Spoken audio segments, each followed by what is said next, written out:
As our time with the 2003 Triumph Daytona 955i gradually comes to an end, was it all worth it? Well, let's jump on and let's find out. I'm gonna miss this badge, you know.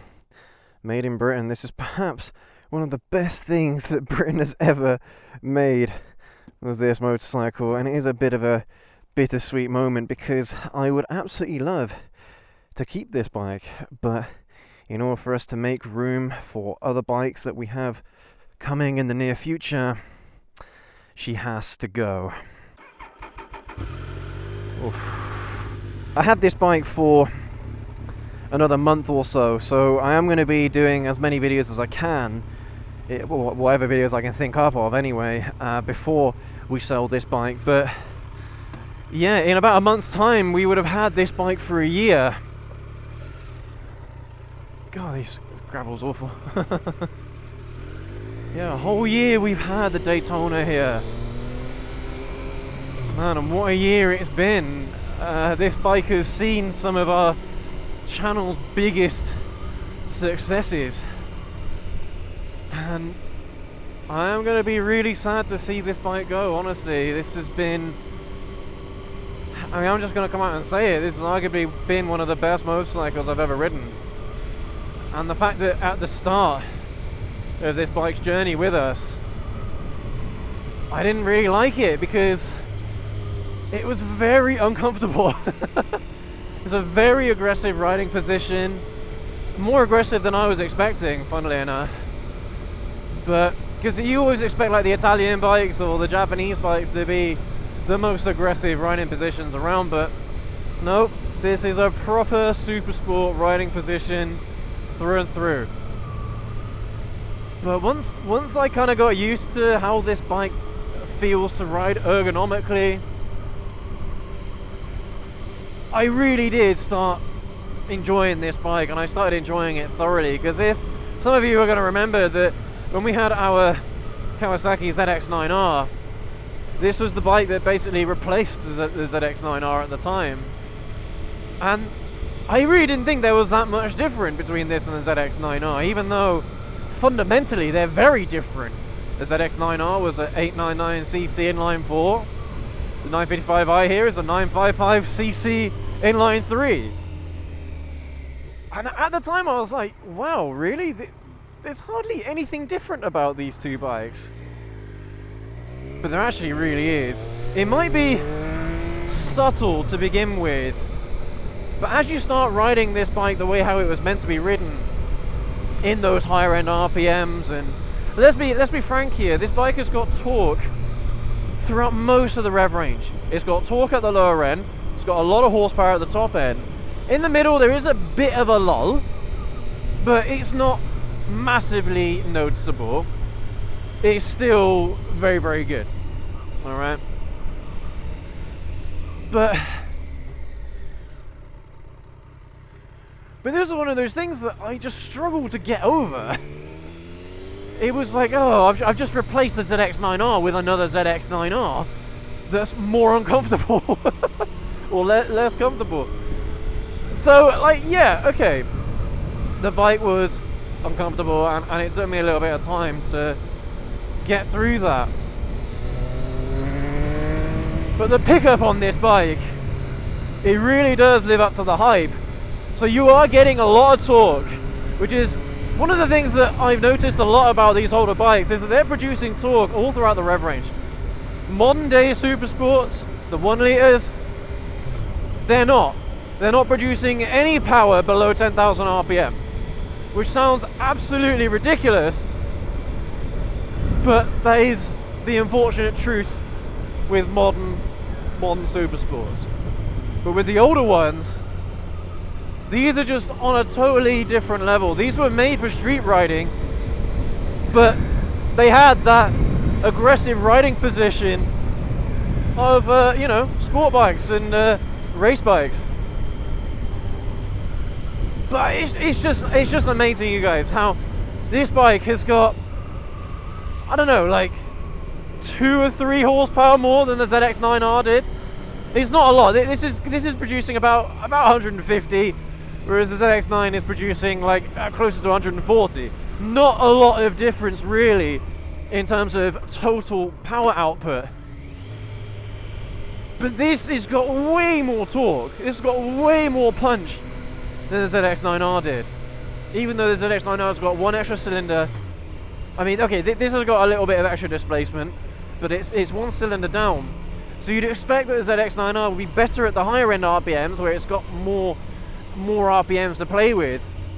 And you think that this bike would be not as impressive in the higher end RPMs, but it turns out that this bike is just as impressive as the ZX9R in the higher end of the rev range, and even more impressive in the lower end RPMs. It's such a good bike. And like around about the same time, I had my very first go on the MT-09, and I'd ridden you know, the triples for the very first time. When I got this bike, I was like, yeah, triples, man, they've got to be the way of the future. Seriously. They're so good.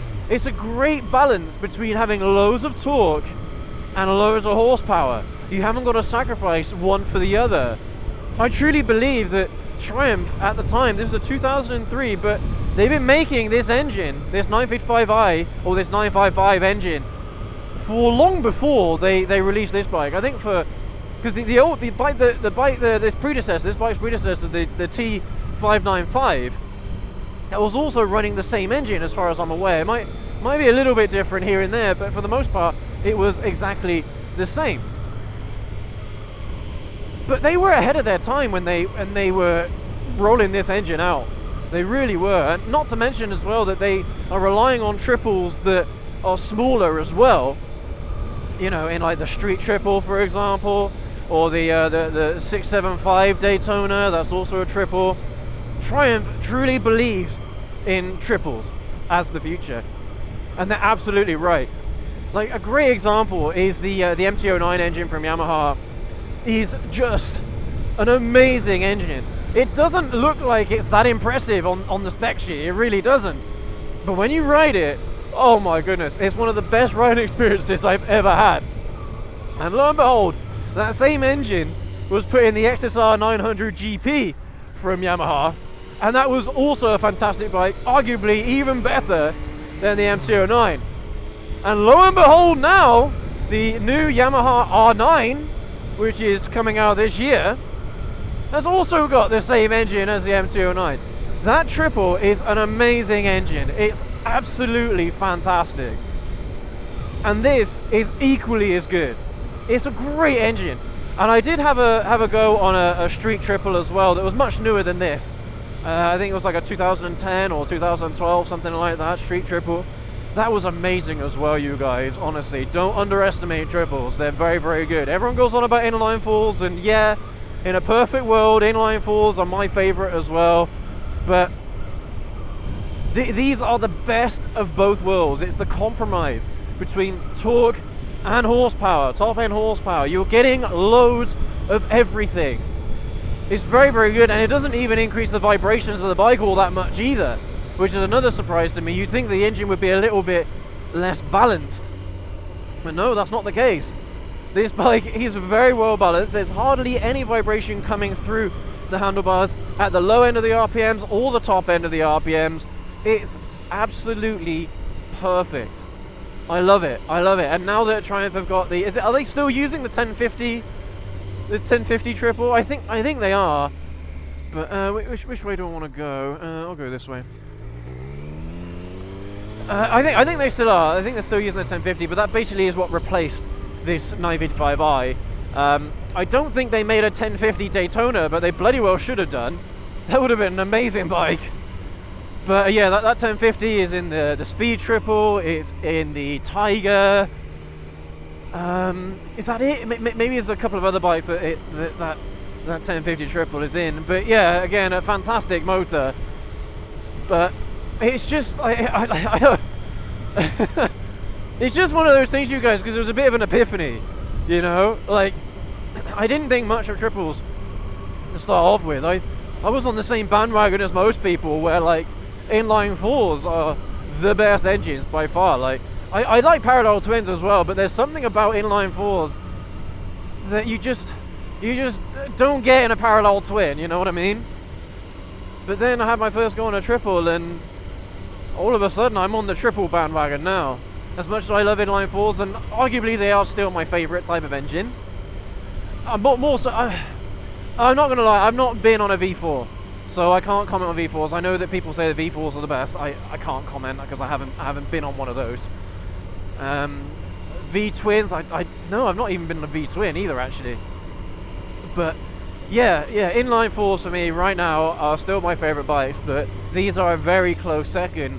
And with a little bit more development, with a little bit more innovation with triples, I think they're going to overtake inline fours in terms of overall riding experience, because they're very, very close already, you guys. They're very, very close. But inline fours are still superior at the moment. But when you think about it, you guys, like Triumph, they were trying to compete in a space where the standard was inline fours and V4s. They were trying to compete with their triples, and you know what? They came ever so close.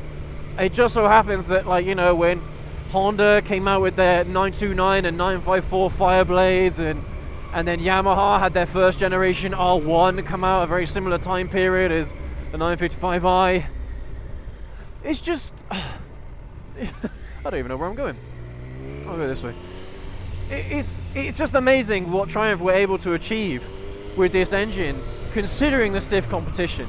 The consensus back then was still that the inline fours were better, but this is bloody close. And especially the price that you're paying for it, guys. You know, I paid $1,850 for this, 1,850 quid. That is nothing for a bike of this caliber. It's so good.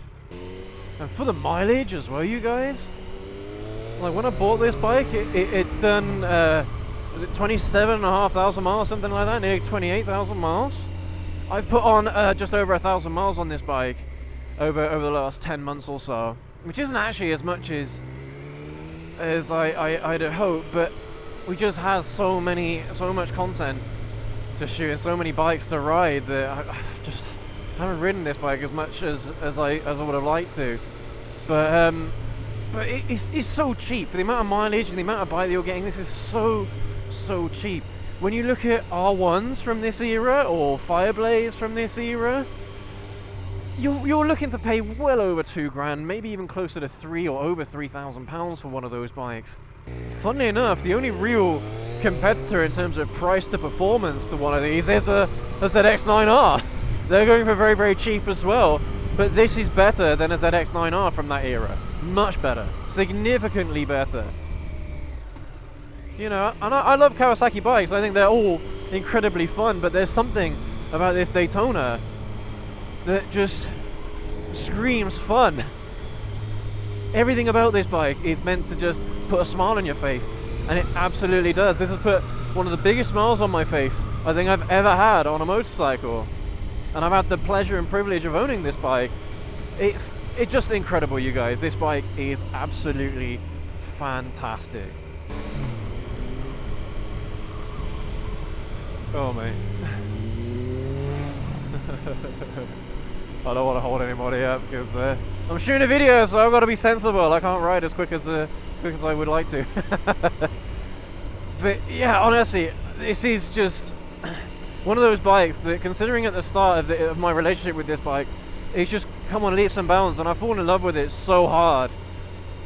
And like, I didn't want to get rid of the ZX9 when I sold that, but I really don't want to get rid of this. I really don't want to sell it. I really want to keep this bike.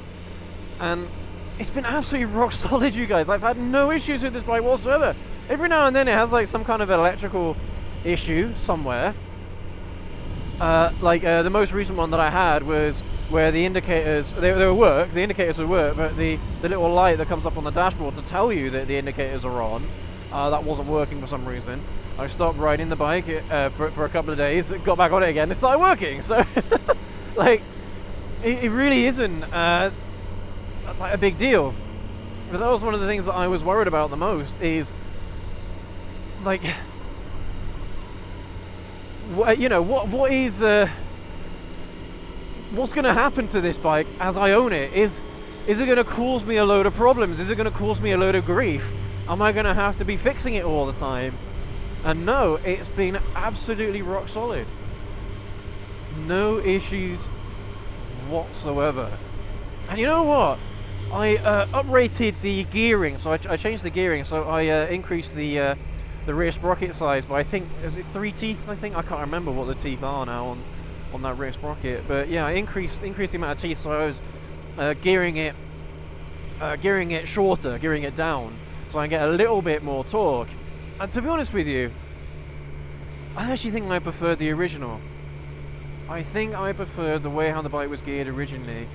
Like, it's geared a little bit shorter now, so top end of first gear I'm doing about 70 mile an hour, whereas before I was doing closer to 80 mile an hour. So it's not a huge difference in terms of the overall top speed of the bike, and it hasn't made that much difference to the overall torque of the bike either, I don't think. I mean, maybe I've just gotten used to riding it, I don't know. It does have a little bit of an extra punch, but not as much as I was hoping for. Yeah, ever since I got this bike home, I've just had so much fun with it, you guys. And this thing, it's not the best wheelie bike in the world, like, not compared to some of the other bikes that we have, but the fact that it's more than happy to play with you whenever you want to play with it. You know, it will play as hard as you want it to. It's just one of those bikes, and it just isn't boring. Because it does get a little bit tedious when you're running a super sport, and you're running, especially through this kind of traffic like this. It can get a bit boring, it can get a little bit repetitive and a little bit stale. But this bike has not been stale whatsoever for me. And even though we've got the Blackbird, even though, yeah, we've got the SZ6, and you've got the H2 and the ZZR, this is arguably one of the best bikes that we've got in our fleet at the moment. For me, this bike is better than the Blackbird.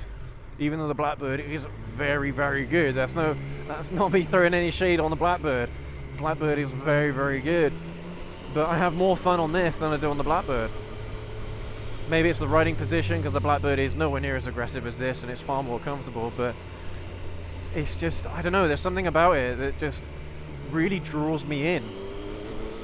It's just an amazing riding experience. I just friggin' love it. It's quite difficult for me to describe, you guys, because I really didn't think I'd enjoy this bike as much as I have been. I really didn't think that at the end of our journey with this bike that I want to keep it as badly as I do. But it's just, I don't know, for me it's just nice having a super sport. Like, you know, we've got the ZZR, which is quite sporty, we've got the Blackbird, which is also quite sporty, but there's just something about having a super sport in our lineup that I just miss thoroughly. I just remember when we had the 600RR, the CBR 600RR from Honda. I friggin' love that bike as well. What an epic motorcycle that was. And when we sold it, I really missed it, but I sold it for my ZH2. And as much as I love the ZH2, the riding position just isn't very aggressive, which is a blessing. It's a good thing. But when you want that super sport riding experience, there's just nothing that will scratch that itch apart from a super sport, which is why I was so happy when we got the ZX9. I was so pleased with that bike. It was, you know, again, a breath of fresh air. It was really sporty and a lot of fun. And this just it gave me even more of that enjoyment that I had on the ZX9. Now imagine the ZX9 but just better. This is what this bike is. And the fact that it's fuel injected as well, for me, makes a huge difference. Carbureted bikes, I love carbureted bikes, don't get me wrong, but there's just something about fuel injected bikes for me that I just prefer. They just feel a bit more refined, they just feel far more responsive. You know, throttle response is just so much better on a fuel injected bike than it is on a carbureted one. I mean, maybe that's just the carbureted bikes that I've ridden, but they just feel a bit more responsive. Oh man, just what a bike, you guys! What a bike! I just, there are so many words, there's so many things, so many ways I could describe this bike, and none of them really would match 100% of the experience and the feelings that I have for this bike. It's just that good. And I have no doubt that if you have a Fireblade, or if you've owned a Fireblade from this generation, or you owned an R1 from this generation, that it probably isn't going to be as good as those bikes. It probably isn't. I don't know. But nonetheless, it's very, very good. And if you've ridden a ZX9R, definitely look at getting one of these. It's yeah, it's just a ZX9R on steroids. But it's very, very good. Incredibly good. And I'd recommend this bike to anybody. Even though the Fireblade, I've not ridden the Fireblade or the R1, but even if I'd have ridden those bikes, I think I'd still be quite happy with this. I think this bike still would have been an incredible riding experience, and I'd be saying the same thing. But I don't know, one day hopefully I'll get to have a go on a 929 or an R1 of this era, and I'll know for sure. But it's very good. It's very, very good. And despite the stiff competition that there was around back then, and the stiff competition that it has today, even now, it still holds its own. It's very, very good, you guys. Very, very good, and I absolutely love it. And I'm going to miss this bike an awful lot. But we have got this bike for another month or so before I start to look at selling it. And well, we'll see what we end up getting next. It's probably going to be another Euro bike. I don't know what that will be yet, but we'll do a video about that when as and when we get the new bike. But it is very good. Very, very good. Incredibly good, you guys. And that's it. That is it. Great bike. I'd heavily recommend it. And arguably this is one of Triumph's best bikes ever. One of the best bikes they ever made. Full stop. It'd be a shame if you don't ride it, if you don't get a chance to ride it, because it's very, very good. But thank you ever so much for joining us on our ride out today on this wicked Triumph Daytona 955i. I hope you've enjoyed it, and I hope you've enjoyed our time with this bike. I hope that you've enjoyed the videos that we've done with it, and well, let us know down in the comment section below if you're going to miss this bike. I know I am, but let me know if you've ridden one as well, because there's still loads of these kicking about, alright? Either the 955i or the T595s. There's still loads of them hanging about. So definitely have a look at getting one if you get the chance, if you're looking for a new bike for this riding season. You're looking for something cheap as well, less than £2 grand. These are absolutely fantastic. But yeah, don't forget to leave that like, hit that subscribe button and that notification bell so you don't miss any more videos from us, including the last ever video that we end up shooting on the Triumph Daytona here. Make sure you do that. I'd really appreciate it. Drop us a comment as well. Woo! God, it's fun. Hang on, I gotta, hang on. Woo! Yeah! What a bike! Oh, I love it. Absolutely love it. But thank you again, everyone. You guys, you take care. You ride safe. We'll catch you all in the next video. Have a good one. Oh, I'm gonna miss this bike. It's so good.